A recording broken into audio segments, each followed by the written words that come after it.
What's up, everyone? I'm Anthony Rotelli, and this is the Iron Dog Podcast.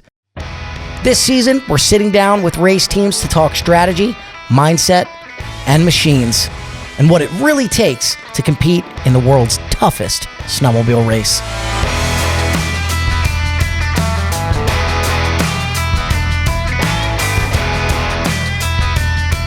Sitting down with me today is our veteran racer, Team 9, Kris Kaltenbacher. How you doing, man? Good. Excited to be here. Awesome. So you're one of our older riders in the group. Not the oldest, but one of the wiser, I would say. Not necessarily older. How does that feel being stacked up against some of these young guys? It's pretty crazy to think that I'm the older one. I still feel young at heart, and obviously when I move, I feel a little older, but the younger guys, the old veterans that have been around a while, it's nerve-wracking. It really is, especially if you want to try and do good in this race and get yourself known out there and be somebody. It takes a lot. It really does. So it's a little nerve-wracking. Yeah, I could imagine. It's funny. My dad is 55, and I talk to him all the time about, I'm from the East Coast.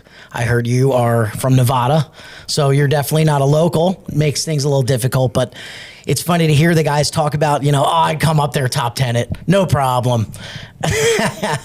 Tell me how, this is your third race? This is my third race. I did it 1 year as an ambassador, and I got to do up and back. So it's my third race. This will be my third race, and once as an ambassador. So what do you feel, looking back at your previous races, what does it take to get that top 10 spot? Whew, I just got the chills. Smooth, steady, and no mistakes. I mean, you just literally, you cannot make any mistakes. Every mistake costs you. Every bathroom break costs you.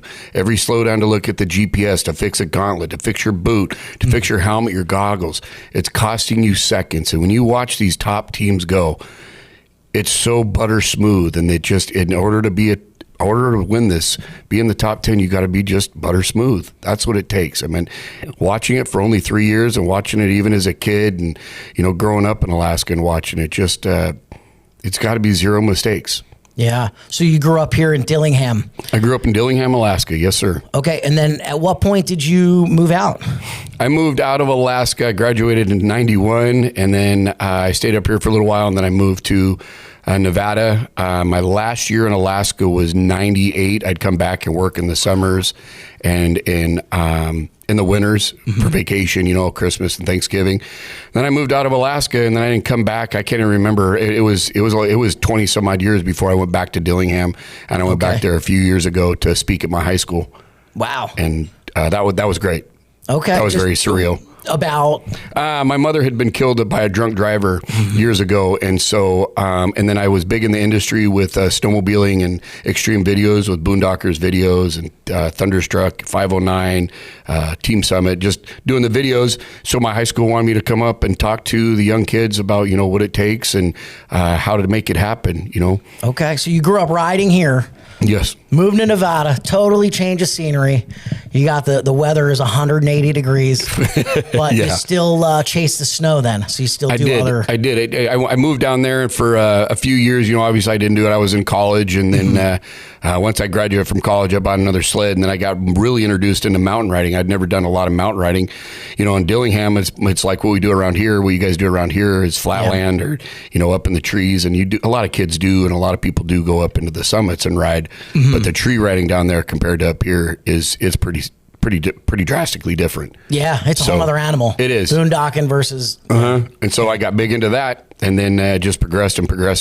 That's awesome. So how did you wind up doing Boondockers and 509? And I was at the right place at the right time. Okay. It just all kind of worked out. It's quite the story. Kirk Zach from HMK was actually the guy that got me involved with being in the industry. Okay. Long story short, he was in Reno, Nevada doing an event. I had ordered some boots from him. I had problems with my boots. He brought me a brand new pair. Needed a place to stash his sleds. Let him stash it at my house, and then told him I wanted to get into videos, and he gave me a contact, and everything else was just putting yourself at the right place at the right time, and pushing it. and Boondockers, the producer, and some of the riders are out in Nevada riding out of Reno. Okay. And I went with them, and his name was Dan Gardner, and he's a big name in the industry. He was a younger guy, and I went riding with him. And heck yeah. That night I went home, and he called me and said, hey, why don't you come to Utah and come film with us? And bam, that was it. That's awesome. And I'm sure the mountains there are completely different. Oh, it's crazy. Here. Yeah. You ever ride with who's the other YouTuber? Muskogee, Free Rider, some of those guys? You know what? Some of those guys I have not. I mean, they've all, they're younger than I am, and I've gotten out of that part of the industry. Boondockers has since we quit filming 3 years ago. Okay. Everybody just kind of hung it up, kids and families and lives and blah, blah, blah. You do any other riding or racing?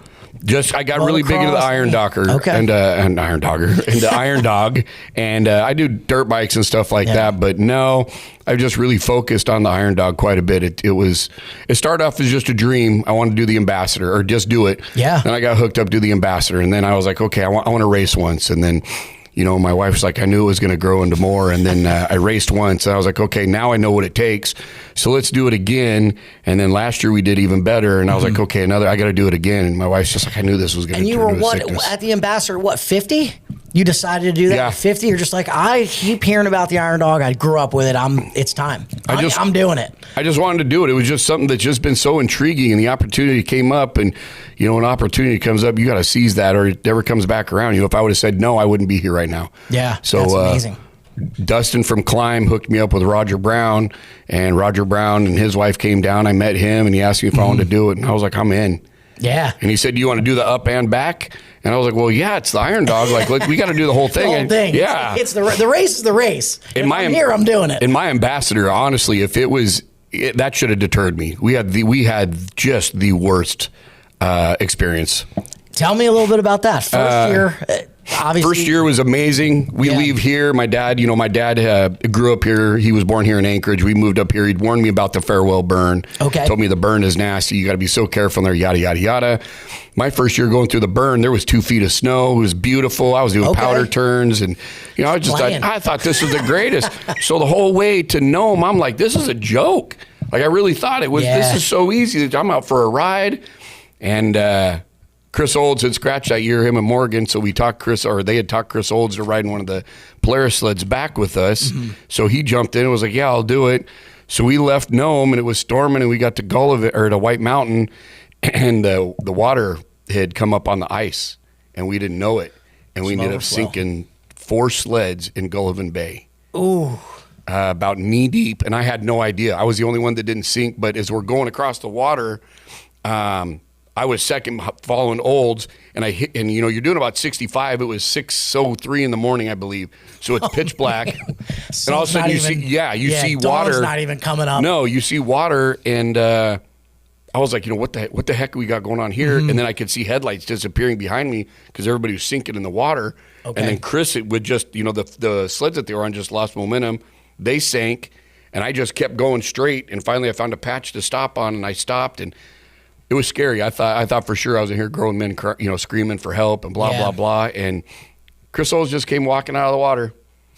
Jesus on top of the water, he comes walking out, and, he's like, hello, and talked to him, and we initially got those out. And then we got the sleds out, and a lot of people from White Mountain helped us, a lot of villagers. Okay. Got the sleds going. They gave us a place to stay, and the next day we took off, and it was just open water the whole way back. And have you experienced that before? Growing up, basically turning the sled into a jet ski. Growing up in Dillingham, we used to do it for fun, but not, where you have to get somewhere. And so the weather had changed, and there was just lots of open water. The creeks were flooding, windy. I think we rode for 21 hours straight from Unacleat all the way. Holy. Yeah, it's a lot. Just an experience. And Chris, and that's just the Ambassador section. Yeah, and you're not even racing. Chris had told me, come back and do the pro. It's way easier. And I was like, really? He's like, yeah, it's way easier. So yeah, that's awesome. So that was my first experience. So going back a little bit, coming from Nevada, obviously, I think you're one of 13 teams that are out of, or we call it the lower 48. Yep. Coming up, what is it like logistically? Because obviously you're not here. You don't have gear here. You don't have anything set up. What's it take to compete in this? A lot. I mean, you're talking from getting your jackets done, getting gear, getting everything that you possibly need up here. And then you got to find a way from the airport. You got to find a way to haul your sled to tech. You got to find a way to the banquet. You got to find your way around. You got to find a way, then you know nothing about how to build a sled. So you're getting little tidbits from each rider, which all the riders have been nothing but helpful. You got to find shops, and they got to give you shop names that make the tanks and make bolts and, whatever else that it is that you need to do your Iron Dog. You got lights, and so logistically, then you got to move your sleds around. Then you got, race day. Then after race time, how to get your sleds to and from race, to and from tech. That's just the tip of the iceberg, and there's just so much that is involved. Getting your sleds allocated to you, getting them shipped to a dealer, showing up to a dealer and having either the dealer put your sled together, or you need to borrow tools from the dealer. And you always feel like when you're doing it, you're kind of a thorn in someone's side. Like, hey, can I borrow some tools to put this sled together real quick? Yeah. So a lot of people, a lot of riders, a lot of homes here are very supportive. They're willing to do anything it takes, but you're always asking somebody for something. You're always asking somebody for something. And that's got to be tough if you're a person that does a lot of your own stuff and you're very self-sufficient. Yeah, it is. And if you don't have connections, like I've been up here and with my involvement within the sled industry already, I've been hooked up from certain sponsors that know certain people, and you just kind of meet people, and that helps out. But I've had to borrow Kris Old's trailer and truck. I've had to borrow, his wife has done my jackets for me. And when my jackets get mistakes done on them, she's the one that takes them and fixes them for us and brings them to us. And, so it does feel like a lot. I mean, it's just a lot doing the Alaska hydration, where you're getting that done and going to see Amanda and then, you name it. Sponsorships play a big role in this, especially from a team out of state. Yeah, I mean, the Iron Dog, honestly, you're probably, with your sled and everything, you're $50,000. No problem. Easy, yeah. And that's with help. That's with help from a lot of people. I mean, that's not $50,000 out of my pocket, sure. But I'm saying with sponsorship money and everything else, and then staying at someone's house, Airbnb, food at your Airbnb, not sleeping in your own bed, not eating, meals that, you have to go and buy if it's someone's cooking you a meal, so you always feel like you're an inconvenience, in my opinion, and you're not. Yeah, but you do a little bit. Could be the age too. Different generation. Yeah. And the older I've gotten, the more I want to be, alone and do my stuff. I like to go to bed early and get up early, and so when you're always in someone's garage, like Todd Palin let me build my first sled at his house. I mean, I came up 3 times and stayed at his place, Wow. and he just did it out of the kindness of his heart. Yeah. And then the Tim Gossett and the Hillary Gossett, I mean, they've let us use their garage for the last 2 years, and you're all packed in there like sardines, and they're trying to build their own sleds, so you don't want to step on people's toes because it's stressful. It's a stressful race. Yeah. A lot of these teams are, they're in it to win it. And it makes sense, right? You're doing a pro class. It's a race. It's not just lollygagging to do it like the ambassador or the expedition portion. So even though, obviously you have to have an expectation that you want to win, but the realization is you're going to do the best you can. If you're coming up here and you think you're going to win it, there was a guy, I can't remember his name. I know he did come up from the lower 48s and win it. Not often. But man, if someone wins it, that's just impressive. Yeah. Especially, you got to think about the training that these guys do. I know there's a couple of teams. There's one team that did the whole loop. They did the whole loop already. I know another team that's out riding today, and I know there's other teams that are out riding, and they're just doing from here to McGrath and back, or they go farther. In every training run, you're learning something. So my partner and I've known Cole now for a couple of months. Okay. We've done a total of 80 miles together in one training run and one time on our sleds. We didn't get to tune in our suspension like these other guys will go out. Yeah. And I know Morgan and Bradley go out and they tune their suspension all the time. Troy Conlon did our suspension, and he just went off of what I ran last year, and that's what we did this year, and he's helped me out a ton. So that's great. It's just little bits and pieces, but everybody from the lower 48's like, dude, just go up and win it. You've been doing this your whole life. Well, it's different. You can't just flip her to the gripper and go with it and hope that you're going to win it. I mean, there's finesse and strategies. Yeah, and it's not just wide open the whole time. It's really not. So, sometimes it hurts my feelings when people count us out. Like, oh, they're not going to do well, so that does fuel my fire a lot. It's adding avgas to the fire. And, It does, but there's only so much you can give, and you're only as good as your weakest link. Not saying that my partner, your other partner, any other partner is weak, but you're only as fast as as a team, and you got to stick together as a team. So when you don't know each other and know your strengths and weaknesses, it's not just you versus the elements. So, it's not. Yeah. How did you get connected then? You said this is fairly new for you with Cole. How did you guys get connected and become a team this year? I met Cole my first year as a racer, and he was doing it with another racer. So I kind of just walked by, hey, man, how's it going? Good, blah, blah, blah. And then last year I ran it with Austin Carroll, and then he decided to run it with his best friend. Well, when I was looking for a new partner, his father had said, hey, Cole would be a good partner. He ran with Cole quite a bit. They kind of stuck together, the two teams, the first year that I ran the Iron Dog.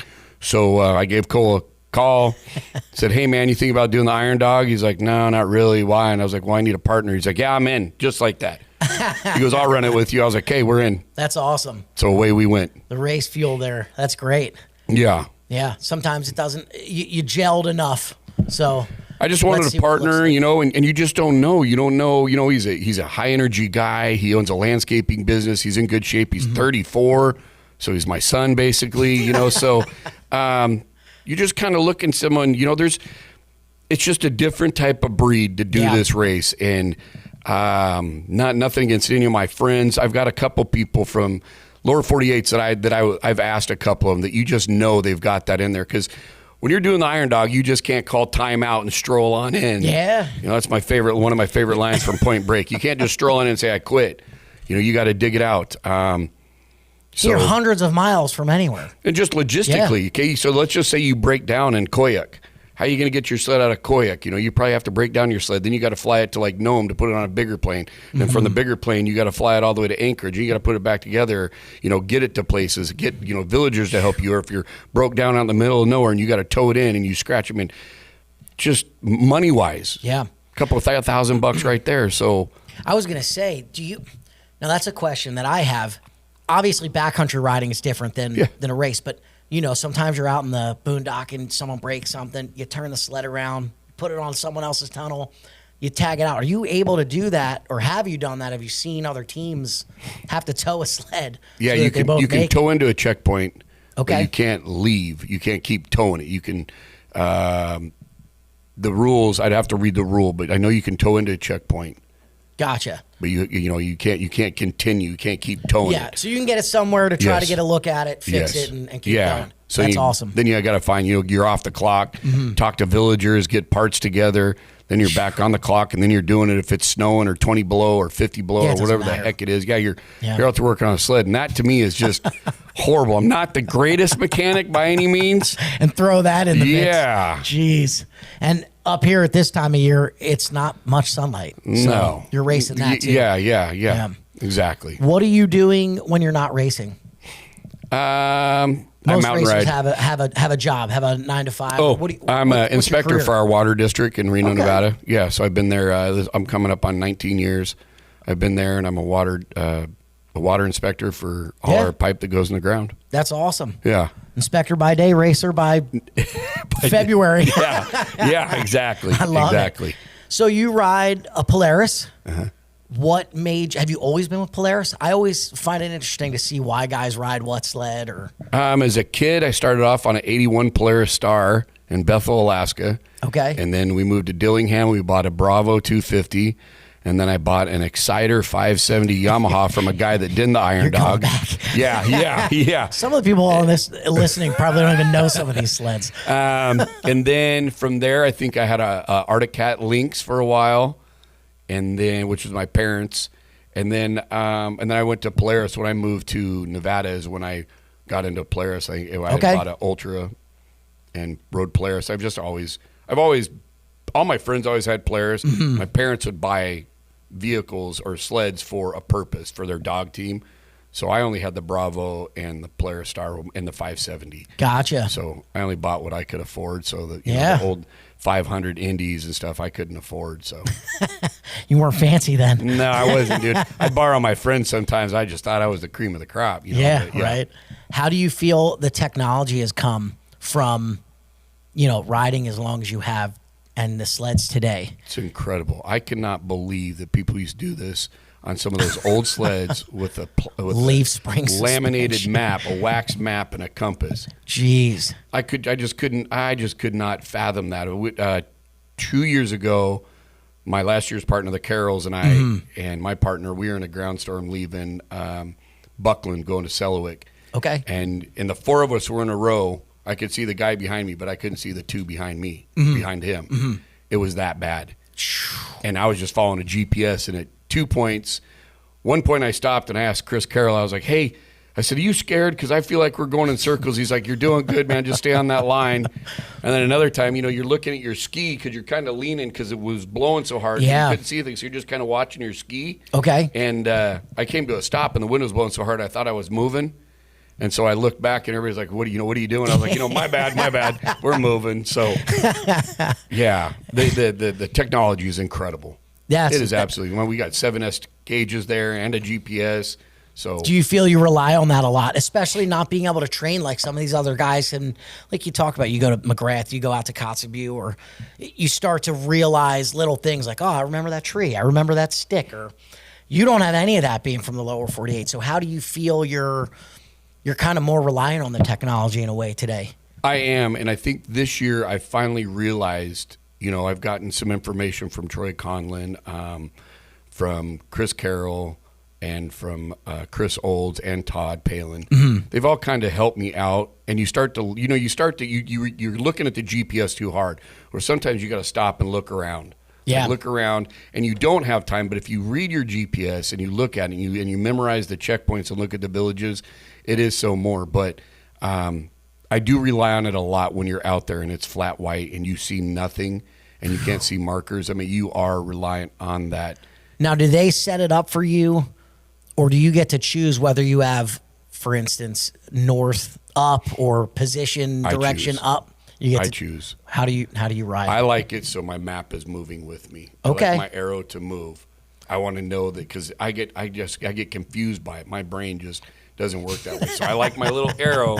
I like it to point where I'm going. Okay. So that I know, and I zoom it out more. I was told that I'm zooming in too far. Yes, you don't have to stay right. Yeah, you don't have to stay right on the track all the time. Yeah. Just keep going in the same direction. That's awesome. You don't know. In mountain riding, to me, if you just don't know what's out there. So that's what scares me. But after doing it, times I remember from point to point villages and what's out there kind of. So you can kind of pick it up a little bit. I mean, we had teams come by us in that ground storm and they flew by us. And I was like, how in the heck are they doing that? What's the fastest you've seen some of the guys go? You said you're cruising sometimes at 60, 65. You know what? Nick and his partner passed us last year. And we were leaving McGrath, and I think we were doing like 86.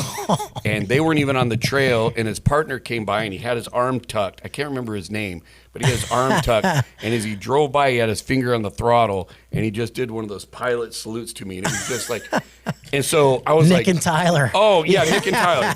But it wasn't Tyler, I'm sorry, it was Tyler, not Nick. It was Tyler was there, and it was his rookie partner. And they blew by us, and I was like trying to keep up with them. And each corner, you could just see him just a little bit, and gone. Poof.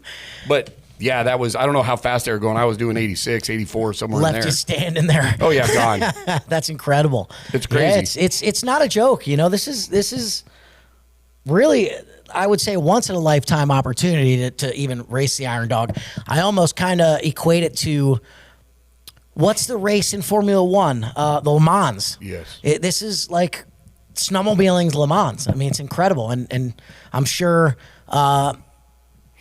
we can all look forward to seeing how you do this year and hope you guys get to that top 10 spot that you're going for. Or at least, I'm excited. At least in it, right? I know it's not a small feat to even finish. And speaking of that, real quick, someone told me you had a nickname out there. Oh, brother, I was like, this is the first one that's not going to bring up my nickname. Uh-oh. How did we come across the nickname Kris Smasher? When I first got into the film industry, before I even got into the film industry, I was riding my 05 Edge, okay, and I wadded it up pretty bad. Smoked it. Was jumping, going up in the middle, jumping down and hit a buried stump. Just wadded it up. So I took it into a shop that a buddy of mine owned, and when they fixed it, actually, hold on, back up. I was in a parking lot. This is how it originated. I was in a parking lot, and we were looking for a friend, and I was sitting up on the snowbank with a buddy. We were completely dressed, and this guy walked up, and he was like, "Dude, I was out smashing my suspension, dude. I just totally smashed that mountain, and I was smashing." He rides off, and my buddy Charles looked at me and goes, "Who the hell was that?" I was like, "I thought you knew." He was like, "I didn't know who that was." The following weekend, we're up there again, and I was waiting for some buddies again. He walked up, and he did the same thing. And he rode off, so we were just making a joke, like, "Hey, there goes Smash," or whatever that guy's name was. We just started calling Smash. So then move forward to where I was just talking about my story, and I wadded up my sled.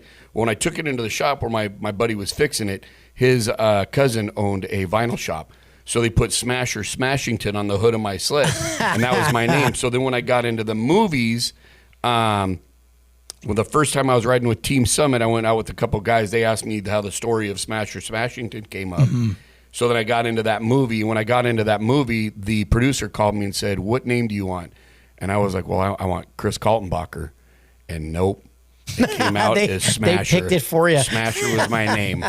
Why even ask? And it is stuck. Like, it is absolutely. I tried to change it one time. I used to do a lot of snow shows, and we do premieres. And so I'd host a lot of the Boondocker premieres and help with Thunderstruck premieres. And I said, "Hey, my name's Kris Kaltenbacher. Nice to meet you all." And one of my sponsors stood up, and she was like, "No, it's not. You are Smasher till forever." And welcome to nicknames. A lot of times they're the ones we don't want. It just is stuck. It's just one of those things, and so whatever. That's just the way it goes. Nothing to do with racing in the Iron Dog. Here, I thought there was a good story about a crash or something in one of your previous races. No. Even Todd Palin calls me Smasher, and it just is. Yeah. It's just funny. It's just one of those things, My buddies at work were giving me a hard time for a long time. Got a couple buddies at work that call me that now, so I guess I should just roll with it. There you got to lean into it. Got to lean into it, Kris. I love it. Well, is there anything you'd like to say? Shout out to sponsors, anything like that? I do. And without all these people, honestly, this isn't happening. So to my wife, Tracy, and my family, thanks to them, it's huge that they are there. My dad that is home in New York, and he's fighting Parkinson's. So to my dad, thank you very much. To the Carroll Racing, the whole Carroll family.